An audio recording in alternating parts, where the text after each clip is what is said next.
quelques informations sur lesquelles je voudrais insister.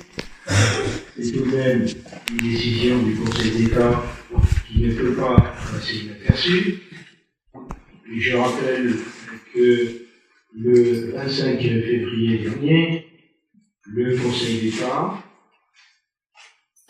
a validé la démarche de l'association Force 5 qui, sur le plan juridique, porte les recours avec le soutien actif de l'individu d'ailleurs de la centrale et d'un certain nombre d'autres collectifs du territoire contre le projet, et que le Conseil d'État, la plus haute juridiction administrative, a cassé l'arrêt de la Cour administrative d'appel de Nantes, et par voie de conséquence, l'arrêt du tribunal administratif de Rennes, qui déboutait Force 5 de son droit à agir devant la justice administrative sur la problématique environnementale. Et donc, disant cela, le Conseil d'État a dit plusieurs choses. La première, c'est que les deux juridictions administratives précédentes avaient méconnu le droit administratif et avaient interprété de façon extrêmement restrictive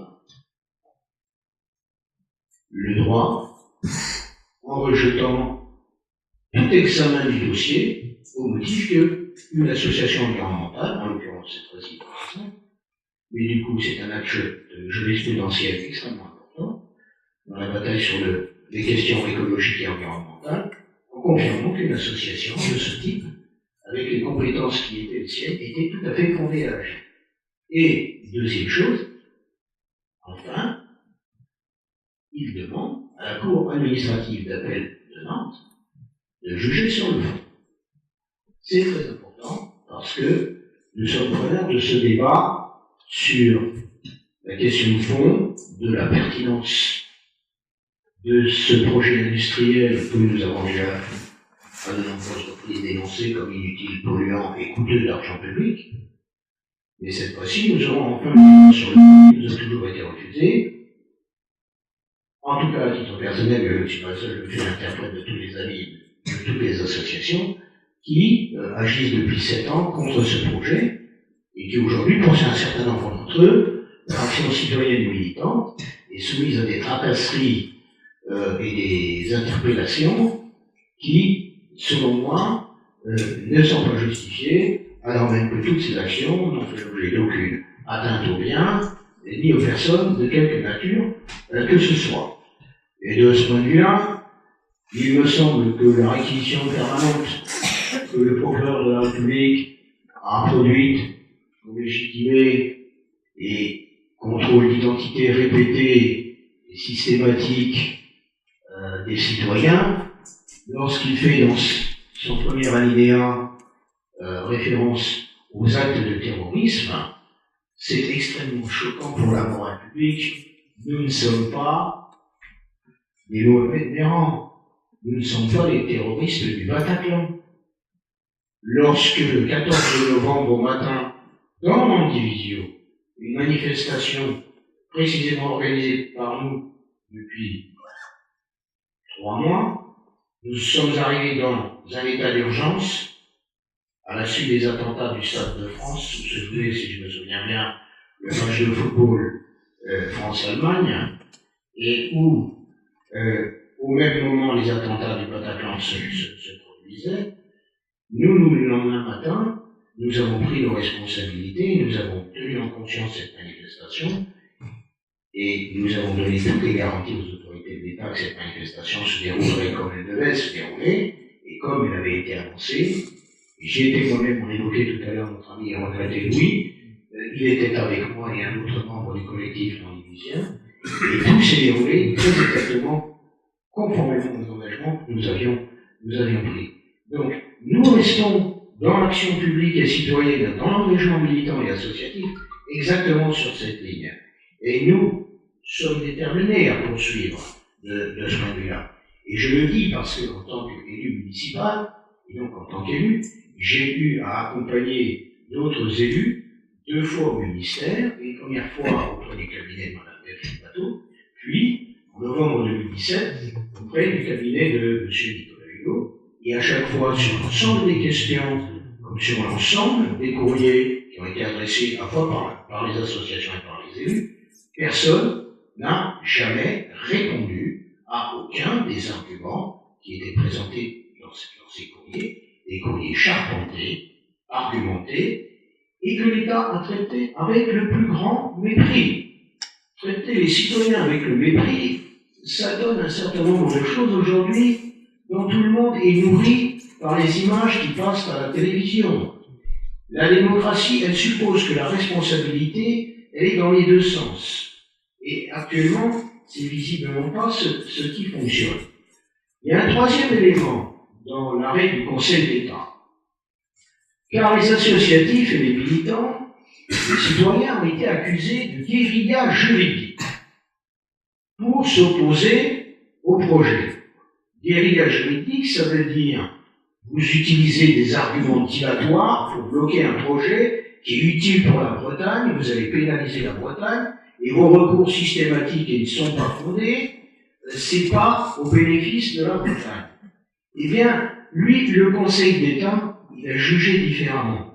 Parce que pour la première fois, sur l'ensemble des recours administratifs que nous ayons perdus ou que nous ayons gagnés, jamais aucun frais n'avait été imputé, dans un sens ou dans l'autre, aux parties en présence. Cette fois-ci, le Conseil d'État a condamné l'État à payer 3 000 € à force 5. Et je le dis parce que c'est très important. Ça signifie que la longueur des recours ne dépend pas de nous. Il suffit de regarder les calendriers d'examen des mémoires des parties en présence dans les différentes juridictions, et nous avons toujours produit en premier les mémoires précis, constitués, travaillés à la fois par un cabinet d'avocats et avec beaucoup d'engagement des citoyens qui ont été obligés pour cela de se transformer en des spécialistes de ceux qui ne l'étaient pas et qui ne souhaitaient d'ailleurs pas devenir, parce que le droit de l'environnement, comme le droit administratif en général, c'est pas forcément très poétique et qu'on a bien d'autres choses à faire pendant le temps de loisir, et je parle pour tous les amis, c'est pas à titre personnel. Et cet investissement-là, en tout cas, le Conseil d'État reconnaît le fondé à agir, dit à l'État, vous n'avez pas bien fait, vous devez payer 3 000 €, et cette décision n'est pas susceptible d'appel, le Conseil d'État ayant jugé en dernière instance. Dans les calendriers de recours des différents mémoires, j'insiste sur le fait que, à chaque fois, la partie adverse, en l'occurrence Direct Énergie ou l'État, a produit des mémoires alors qu'ils ont un cabinet d'avocats qui paye avec des sommes colossales, dans des délais absolument incroyables, de 8 mois à 1 an dans certains cas. Ensuite, des délibérés avec des mémoires supplétifs qui rallongent les délais. Donc la guérilla juridique, elle n'est pas du côté de ceux qui souhaitent la clarté du débat sur la nécessité d'une centrale à cycle combiné gaz en Bretagne, dans la pointe ouest, ainsi que c'était indiqué dans le pacte électrique breton, mais la guérilla juridique, elle est de l'autre côté, et le jugement de fond et le débat de fond, nous le souhaitons. Alors je voudrais dire une chose à ce stade de la communication que je fais au conseil municipal, et j'espère que ça inspirera nos amis landivisiens, et au-delà. C'est que le réquisitoire, les conclusions de la rapporteure publique au Conseil d'État étaient connues par l'ensemble des partis, puisque la séance a eu lieu le 13 février. Eh bien, malgré la connaissance par Direct Énergie de la position de la rapporteure publique, dont il savait qu'il y avait 99% de chances que les deux sections réunies en assemblée plénière soient suivies par le Conseil d'État en séance, bien qu'ils aient la connaissance du fait qu'il était fort probable que ces réquisitions seraient confirmées, ils ont continué des travaux dans la plus pure des illégalités. Et je vais vous dire pourquoi. Parce que on nous traite de tout, Mais l'illégalité, elle est là. Pas de déclaration de chantier, alors que le chantier est commencé depuis bientôt 1 mois. La déclaration de chantier a été reçue à la mairie d'Andivisio le 18 février 2019. Les travaux ont commencé aux alentours du 20 janvier ou du 18 janvier, si ma mémoire est bonne. Et M. Victor Lévy-Frémaux, lui, dit « Je déclare le chantier ouvert le 21 janvier 2019. Les travaux ont déjà commencé le 18, mais la déclaration est arrivée en mairie sur le site du chantier, en quelque sorte, à la date du 18 février. Et depuis ce temps-là, sans panneau de chantier et sans déclaration arrivée à la mairie d'Andivisio, l'entreprise procède illégalement et donc de façon illégitime à des travaux sur le site. En conséquence de quoi, je le dis très clairement en tant qu'élu, mais je le dis aussi en tant que citoyen, l'action citoyenne des opposants à la centrale sur le terrain du blocage du chantier était parfaitement légitime, parfaitement pacifique. Elle s'est opérée sans atteinte aux biens, ni aux moyens de travail des ouvriers, et dans le respect des personnes, y compris les personnels de sécurité qui étaient chargés de surveiller le site. Voilà la réalité des faits. Donc, en fait, à quoi on assiste, puisque tout le monde sait que Direct Énergie était dans une situation à ce point si florissante qu'elle est en cours d'acquisition définitive par le géant du pétrole et du gaz, qui est Total. Ce qui corrobore l'idée selon laquelle, selon nous, Direct Énergie, même en alliance avec Siemens, ne présentait pas les garanties financières et techniques pour réaliser cette opération.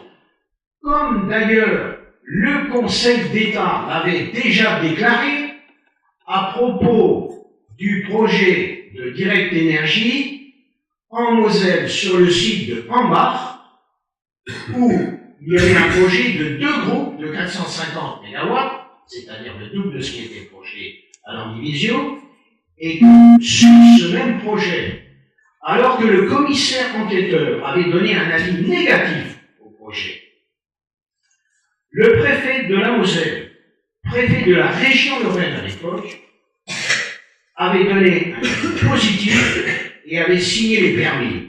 Eh bien, ces décisions du préfet ont été cassées par le tribunal administratif de Strasbourg. Lequel tribunal administratif de Strasbourg rendait ce jugement sur Direct Énergie au mois de février 2012, au moment où M. Besson disait que Direct Énergie pouvait s'implanter à l'Andivisio et qu'il était le lauréat choisi par l'État dans le concours. Vous voyez tout de même dans quel contexte on est. D'un côté, vous avez une juridiction qui dit Direct Énergie n'a pas les compétences techniques et financières, et d'autre côté, on a un ministre qui dit je vous file le marché, vous êtes les meilleurs contre EDF, Enel et les Allemands, etc. Donc, on dit d'entrée, qu'est-ce que c'est que ces conditions d'attribution de ce marché public pour la centrale qui doit être située en Bretagne-Ouest. Et le tribunal de Strasbourg, son arrêt est attaqué par le préfet de région Lorraine et par Direct Énergie, et la Cour administrative d'appel de Nancy confirme l'annulation. Ils vont en appel auprès du Conseil d'État, et le Conseil d'État confirme que la centrale ne se fera pas. Et dans les attendus du Conseil d'État relatifs à l'affaire de l'implantation à Hambach de la centrale à cycle complet gaz de Direct Énergie, il dit que Direct Énergie ne réunit pas les capacités techniques et financières pour installer un outil de production de cette nature.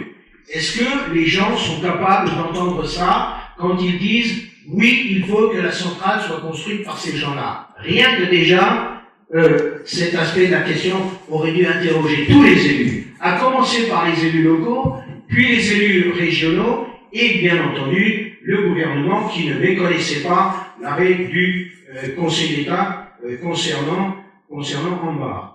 Alors, on continue les travaux malgré tout ça. Donc, c'est une véritable provocation contre les opposants qui mènent la lutte que je viens de dire contre la centrale, pour leur faire comprendre que de toute façon, ils peuvent faire ce qu'ils voudront, coûte que coûte, on fera le projet. Et puis, ce faisant, on néglige où on tient pour quantité négligeable la déclaration du président de la République qui dit pas de nouvelles installations thermiques pendant le quinquennat. Propos confirmés quelques jours plus tard par le porte-parole du gouvernement qui confirme donc pas de centrale à cycle combiné gaz. Puis alors, dans le même temps, quelques semaines plus tard, ou plus exactement plus récemment, le nouveau ministre de l'écologie, monsieur de Rugy, qui prend le contre-pied à propos du dossier de Cordemais. Vous avez vu dans la presse qu'à Cordemais, il y a une expérimentation de la centrale EDF où on a arrêté les 2 groupes fioul, mais les 2 groupes charbon sont en mutation et on expérimente la production d'électricité sur la base de la combustion de bois avec un additif à hauteur de 20% de charbon, et que cette expérience devrait être probablement validée dans 1 an ou 1 an et demi, et qu'on produirait à Cordemais, la centrale de débit. Bien, pour les 2 anciens groupes charbon, on produirait avec la combustion du bois, ce qui représenterait un progrès écologique tout à fait important. J'insiste sur le fait d'ailleurs que Cordemais continue de nous alimenter, et que Montoire de Bretagne, qui est la centrale à cycle combiné gaz de France, qui a changé de nom, et je le cours tout le temps, s'il change tout le temps de nom, donc j'ai oublié, donc pour moi c'est GDF Suez, et que c'est de cette électricité-là qu'on bénéficie. Mais évidemment, le citoyen moyen, quand il voit une déclaration du président de la République, puis après un ministre qui dit autre chose, c'est une cacophonie considérable, et quelle confiance accorder dans ces conditions-là aux déclarations des hommes politiques, quand dans des intervalles aussi restreints, les déclarations aussi contradictoires sont prononcées. Et alors, on dit qu'on veut lutter contre le réchauffement climatique, et on installe un moyen de production qui va conjurer de l'énergie fossile, et qui va déverser le gaz à effet de serre au méthane, le CO2, le gaz carbonique, que tout le monde connaît, qui est le gaz à effet de serre le plus important, et ceci au moment où on sort de la COP 21 avec des objectifs de réduction du CO2 pour notre pays, qu'au bout de 3 ans, on n'a pas tenu parce qu'on a augmenté de 3,5% le rejet de CO2. Et encore, on n'est pas les plus mauvais élèves. Je dois dire. Donc, nous, pendant toutes ces années, qu'est-ce qu'on a expliqué? Les opposants, on a expliqué que c'était pour l'environnement une mauvaise solution et pour la santé publique. Et donc, si vous me le permettez, je ne veux pas rallonger ma déclaration, mais je veux redonner un certain nombre d'éléments factuels extrêmement importants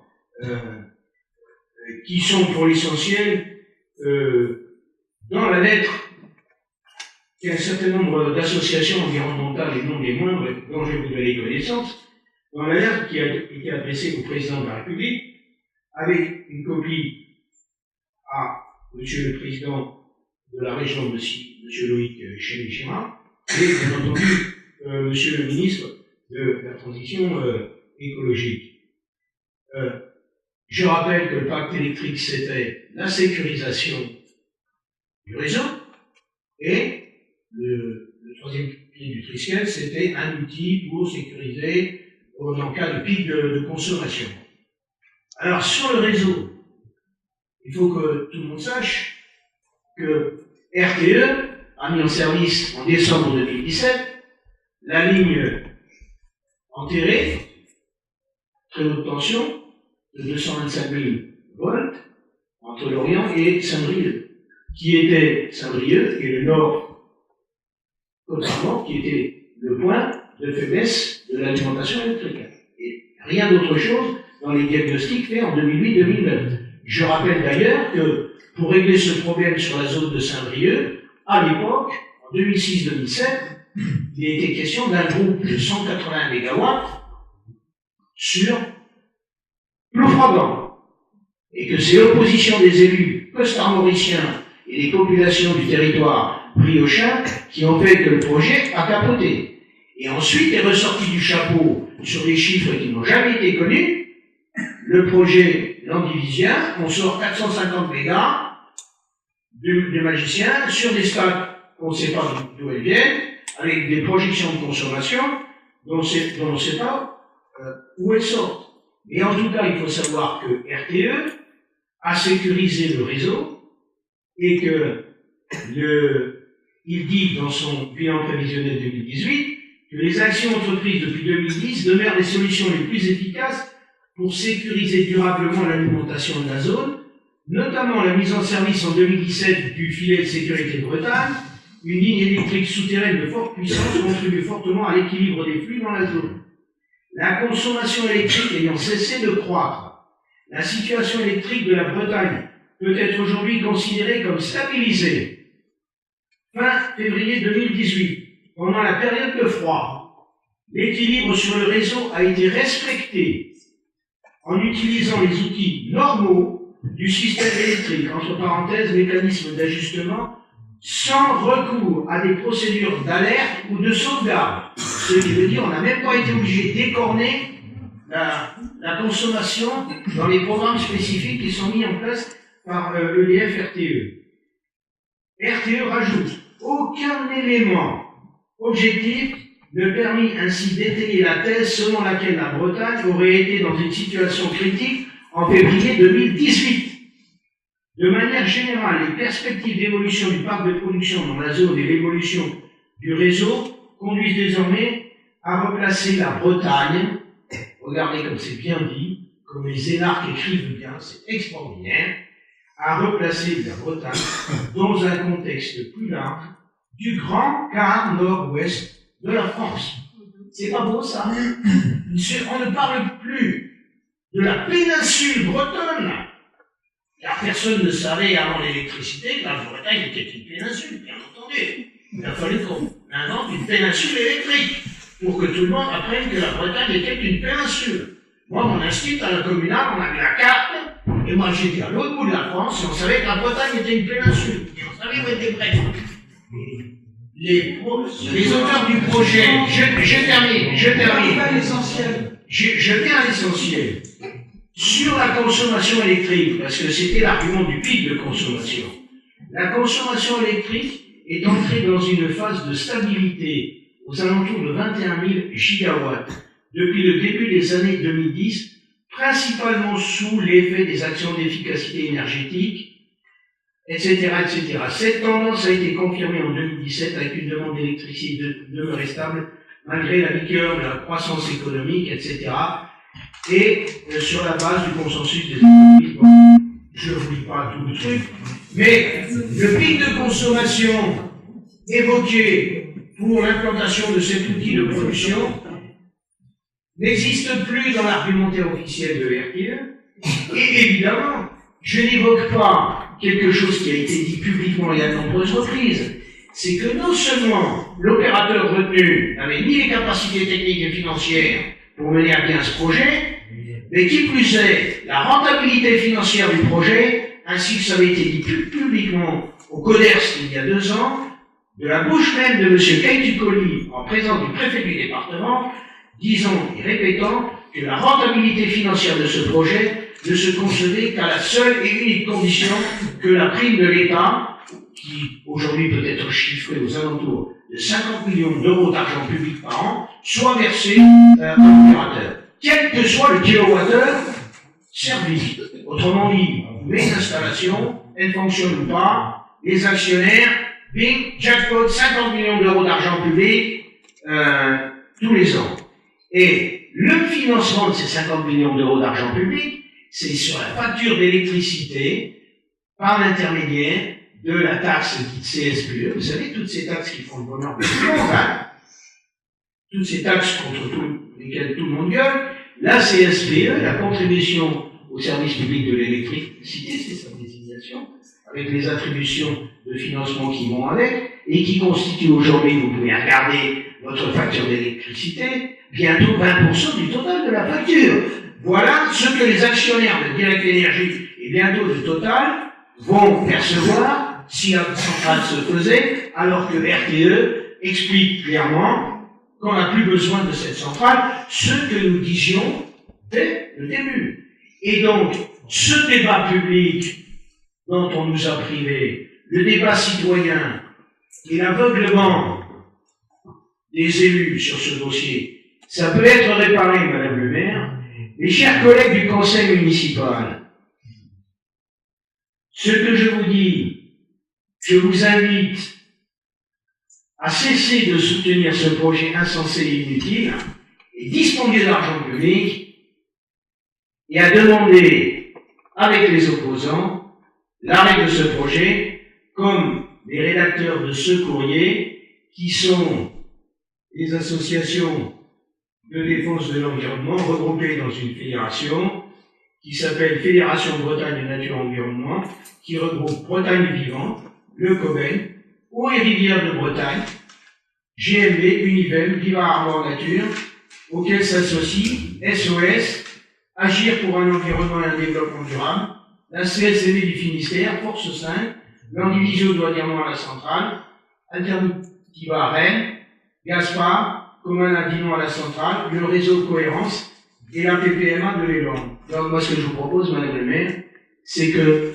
vous nous disiez que vous acceptez de voter une motion dans ce sens au conseil municipal ce soir, demandant l'arrêt des travaux définitifs de cette centrale. Je pense que vous rêvez, M. Tournon. Vous êtes réveillé. Donc on continue les travaux. Vous ne faites pas partie du conseil municipal, il est 21h29.